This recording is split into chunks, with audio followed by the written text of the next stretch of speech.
حضرت علی کرم اللہ وجہ الکریم فرماتے ہیں، انسان کے ایمان کی پہچان وعدوں کی پابندی سے ہوتی ہے۔ جس نے علم کو زندہ کیا وہ کبھی نہیں مرا۔ کوئی چیز خوش اخلاقی کی طرح قرب خداوندی کی موجب نہیں ہو سکتی۔ اپنے اخلاق اچھے بناؤ کہ اس سے تمہارے حساب میں کمی ہوگی۔ حکمت فاسد مزاج لوگوں پر اثر انداز نہیں ہوتی۔ نرمی سے بات کرنا اور ہر خاص و عام کو سلام کر کے سلامتی پھیلانا عبادت ہے۔ تکلف و بناوٹ منافقین کا شیوا ہے۔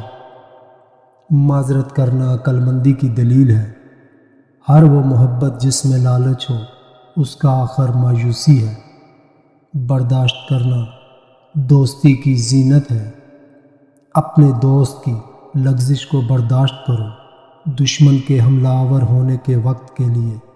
جو دوست کی لغزش کو معاف نہیں کرتا وہ تنہائی کی موت مرتا ہے۔